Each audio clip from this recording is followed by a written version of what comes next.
рамках проведения мероприятий, посвященных Дню благодарности в Казахстане, Управлением образования проводится диалоговая площадка, которая посвящена подвигам наших юных героев. Здравствуйте, меня зовут Берх Шалжас, я ученик 9 класса, вторая школа. Я Гафанов Иларион, 5 класса, 5 школы.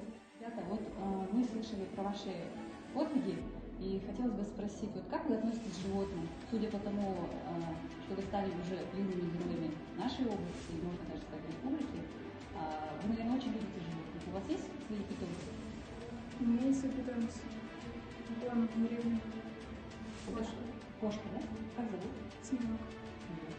У меня 2 кошки, зовут первую Василиса, а вторую Алиса. Вот смотрите, когда вы совершали вот свои поступки, вами, наверное, двигало какое-то чувство любви к животным, да? Вот как это все происходило у вас? Я выходила на улицу, видела, как несколько собак грызут кошку, и мне стало очень грустно, и решил спасти. А ты не боялся собак, что они могут на себя напасть? Нет, не боялся. Иларион, а как происходило у вас в вашем случае? Я проходила мимо одной глубокого места, где была вода после дождя, и увидел, что собака тонула и жалобно скулила. Мне стало ее жалко.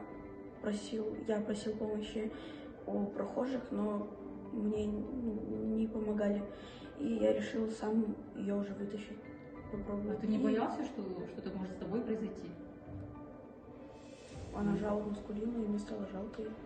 Самоотверженный поступок. Мы хотели поблагодарить сегодня от лица руководства Управления образования и подвижных организаций за воспитание таких достойных ребят. И надеемся, что с такими ребятами у нас будет светлое будущее. Вы хотели выразить свою благодарность, сказать спасибо Своей маме и бабушке. Я хотела выразить свою благодарность всем своим родственникам, папе, маме, сестрам, братьям. Огромное всем. Біздің барлық жас достарымызға, істердің барлықтарыңызға мың алғыс.